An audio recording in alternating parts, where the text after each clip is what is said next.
ಮಾಜಿ ಮುಖ್ಯಮಂತ್ರಿ ವೀರಪ್ಪ ಮೊಯ್ಲಿ ಅವರು ಶ್ರೀರಾಮ ಮಂದಿರ ಬಗ್ಗೆ ಹಾಗೇನೆ ಮೋದಿ ಅವರ ಬಗ್ಗೆ ಅವಹೇಳನಕಾರಿಯಾಗಿ ಒಂದು ಮಾತನ್ನ ಹೇಳಿದ್ದಾರೆ. ಮೋದಿ ಅವರನ್ನ ರಾಮ ಮಂದಿರದ ಒಳಗಡೆ ಬಿಟ್ಕೊಂಡಿದ್ದು ಅಪವಿತ್ರ ಆಗಿದೆ ಅನ್ನುವಂಥ ಮಾತನ್ನ ಹೇಳ್ತಿದ್ರು. ಇದ್ರ ಬಗ್ಗೆ ಕೆ.ಎಸ್. ಈಶ್ವರಪ್ಪನವರು ಏನು ಹೇಳ್ತಾರೆ ಅಂತ ಹೇಳಿ ಅವ್ರ ಹತ್ರ ನಾನು ಮಾತನಾಡಿಸಿ ಹೋಗ್ತೀನಿ. ಸರ್, ಈ ರೀತಿಯಾಗಿರ್ತಕ್ಕಂಥ ಹೇಳಿಕೆ ನಿಮ್ಗೆ ಏನು ಅನ್ನಿಸ್ತದೆ ಸರ್? ಅದೇ ಪಕ್ಷದ ಒಬ್ಬ ಮಂತ್ರಿ KN ರಾಜಣ್ಣವರು ಹೇಳಿದ್ರು, ಅಯೋಧ್ಯೆಯಲ್ಲಿ ರಾಮ ಮಂದಿರದ ಅರ್ಚಕರಲ್ಲಿ ಒಬ್ಬರಾರು ಕೂಡ ದಲಿತರನ್ನು ಮಾಡಿದಾರಾ? KN ರಾಜಣ್ಣನ ಪ್ರಶ್ನೆ. ರಾಜಣ್ಣವ್ರಿಗೆ ಅವತ್ತೇ ಉತ್ತರ ಕೊಟ್ಟೆ. ಅಯೋಧ್ಯೆಯ ರಾಮ ಮಂದಿರ ಉದ್ಘಾಟನೆಯಾಗಿ ಮೊದಲನೇ ಇಟ್ಟಿಗೆ ಇಟ್ಟಿದ್ದೇ ಒಬ್ಬ ದಲಿತ. ನಾನು ದಲಿತ ಅಂತ ಅವನು ಕರೆಯಲ್ಲ, ಅವನೊಬ್ಬ ಹಿಂದೂನೇ. ಇವರು ದಲಿತ ಹಿಂದುಳಿದವರು ಅನ್ನೋದ ಪ್ರಯತ್ನವನ್ನು ಕಾಂಗ್ರೆಸ್ನವ್ರು ಮಾಡ್ತಿದ್ದಾರೆ. ನರೇಂದ್ರ ಮೋದಿ ಇಡೀ ಹಿಂದೂ ಸಮಾಜದ ಪ್ರತಿನಿಧಿ. ಅವ್ರು ಯಾವ ಜಾತಿ ಅಂತ ನಾನು ನೋಡಲ್ಲ. ಗರ್ಭಗುಡಿಯಲ್ಲಿ ಹೋಗ್ತಾ ಇರೋಂಥ ಸಂದರ್ಭದಲ್ಲಿ ಎಷ್ಟರ ಮಟ್ಟಿಗೆ ಅವರು ಕ್ಲೀನ್ ಆಗಿರ್ತಾರೆ, ಶುಭ್ರತೆ ಇರುತ್ತೆ, ಅದನ್ನು ನೋಡಿಕೊಂಡು ಮಡಿ ತೀರ್ಮಾನ ಮಾಡಬೇಕಿರ ಯಾವ ಜಾತಿಯಲ್ಲಿ ಹುಟ್ಟಿದ್ದಾರೆ ಅನ್ನೋದಲ್ಲ ತೀರ್ಮಾನ ಮಾಡೋದು. ನರೇಂದ್ರ ಮೋದಿ ಯಾವ ಜಾತಿಯಲ್ಲಿ ಹುಟ್ಟಿದ್ದಾರೆ ಅನ್ನೋದನ್ನ ಬಹಳ ಜನಕ್ಕೆ ಇನ್ನೂ ಗೊತ್ತಿಲ್ಲ. ವೀರಪ್ಪ ಮೊಯ್ಲಿ ಗೊತ್ತಿರಲಿ. ಇವ್ರು ಇನ್ನು ಮುಂದೆ ಹಾಗಾದ್ರೆ ಜಾತಿ ಬಗ್ಗೆನೇ ನಾವು ಮಾತಾಡೋನು, ಸಾಮಾಜಿಕ ನ್ಯಾಯ ಅನ್ನೋಂಥ ಮಾತುಗಳು ಆಡಬೇಡಿ ನೀವು ಇನ್ಮೇಲೆ, ನಿಮ್ಗೆ ಅಧಿಕಾರವೇ ಕಾಂಗ್ರೆಸ್ನವ್ರಿಗೆ.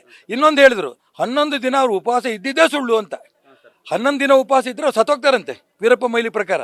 21 ದಿನ ಮಹಾತ್ಮ ಗಾಂಧಿ ಉಪವಾಸ ಇದ್ರು, ಸತ್ರೇನು? ವೀರಪ್ಪ ಮೊಯ್ಲಿ ಮಾಜಿ ಮುಖ್ಯಮಂತ್ರಿ ಆಗಿದ್ದರು, ಕೇಂದ್ರ ಸಚಿವರಾಗಕ್ಕೆ ಅಯೋಗ್ಯರವರು. ಕೇಂದ್ರ ಸಚಿವರಾಗೋಕ್ಕೂ ಅಯೋಗ್ಯ, ರಾಜ್ಯದ ಮುಖ್ಯಮಂತ್ರಿ ಆಗೋಕ್ಕೂ ಅಯೋಗ್ಯರವರು.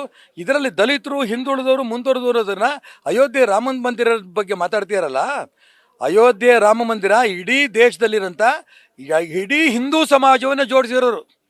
ಇದನ್ನ ಯಾರೋ ಹೇಳಿದ್ರಲ್ಲ, ಉತ್ತರ ಭಾರತ ದಕ್ಷಿಣ ಭಾರತ ಅದಿಲ್ಲ, ಆ ಜಾತಿ ಈ ಜಾತಿ ಇರಲ್ಲ, ಮುಂದುವರೆದವರು ಹಿಂದುವರೆದವರು ಇಲ್ಲ, ಎಲ್ಲವರನ್ನೂ ಒಟ್ಟಿಗೆ ಸೇರಿಸಿರೋನು ರಾಮ. ಆ ರಾಮನ್ನು ಕೂಡ ಒಡೆಯುವಂಥ ಪ್ರಯತ್ನ ಅವ್ರು ಮಾಡ್ತಿದ್ದಾರೆ. ಗರ್ಭಗುಡಿಗೆ ನರೇಂದ್ರ ಮೋದಿ ಹೋಗೋದಕ್ಕೆ ಇದು ತಪ್ಪು ಅನ್ನೋಂಥ ಮಾತು ನಮ್ಮ ಮೊಯ್ಲಿಯರ್ ಬಾಯಲ್ಲಿ ಬಂದಿದೆಯಲ್ಲ, ಇವತ್ತಿಲ್ಲ ನಾಳೆ ಆ ಪ್ರಭು ಶ್ರೀರಾಮಚಂದ್ರನೇ ಅವ್ರಿಗೆ ಒಳ್ಳೇದು ಮಾಡಲಿ, ನಾನು ಅವ್ರಿಗೆ ಕೆಟ್ಟದಾಗಲಿ ನಾನು ಇಷ್ಟಪಡಲ್ಲ. ಓಕೆ ಸರ್, ಕೊನೆಯದಾಗಿ ಸರ್, ವಿಜೇಂದ್ರ ಅವರು ರಾಜ್ಯಾಧ್ಯಕ್ಷ ಆದಮೇಲೆ ಸರ್, ಈಗ ಇವರು ಗಣಿದಂಡಿ ಜನಾರ್ದನ್ ರೆಡ್ಡಿ ಅವರು ಬಿಜೆಪಿಗೆ ಬರ್ತಾರೆ ಅಂತ ಹೇಳ್ತಾ ಇದ್ದಾರೆ. ತಮ್ಗೇನು ಅನಿಸ್ತದೆ ಸರ್? ನಿನ್ನೆ ನಿಮಗೆ ಅಲ್ಲಿ ಉತ್ತರ ಕೊಟ್ಟೆ. ಜನಾರ್ದನ್ ರೆಡ್ಡಿ ಹೇಳಿಲ್ಲ, ನಾನು ಯಾವ ಪ್ರತಿಯೊಬ್ಬ ವ್ಯಕ್ತಿದು ನಾನು ಹೇಳ್ತಾ ಹೋಗಲ್ಲ. ಯಾಕಂದ್ರೆ ಈಗ ಅಜಿತ್ ಪವಾರ್ ಬಂದರು ಮಹಾರಾಷ್ಟ್ರದಲ್ಲಿ, ಬಹಳ ದೂರ ಇರ್ತೀನಿ ನಮ್ಮ ನಿತೀಶ್ ಅವರು ಬಂದರು, ನಿತೀಶ್ ಕುಮಾರ್ ಬಂದರು. ಇವತ್ತಿಲ್ಲ ನಾಳೆ ನಾನು ಯಾರೋ ಒಬ್ಬ ಬೇರೆ ಕರ್ನಾಟಕದಲ್ಲಿ ಇರೋದು ಹೇಳಲ್ಲ, ರಾಜ್ಯದ ಮುಖ್ಯಮಂತ್ರಿಗಳಾಗಿರ್ತಾರಲ್ಲ ಸಿದ್ದರಾಮಯ್ಯನವರು, ಅವರೇನೆ ದೊಡ್ಡ ಗುಂಪು ತಗೊಂಡು ಹೊರಗಡೆ ಬಂದು ಬಿಜೆಪಿ ಜೊತೆ ಬರ್ತಾರೆ ನೋಡ್ರಿ. Yes sir, thank you. ಇದಿಷ್ಟು ಈಶ್ವರಪ್ಪನವರ ಒಂದು ಸ್ಪಷ್ಟ ಮಾತುಗಳು. ಕ್ಯಾಮ್ರಾ ಪರ್ಸನ್ ಹನುಮಂತ ಜೊತೆ Srikanth Savur, News First Raichur. News First ನಿರ್ಭೀತಿಯಿಂದ ನಿಮ್ಮ ಪರವಾಗಿ.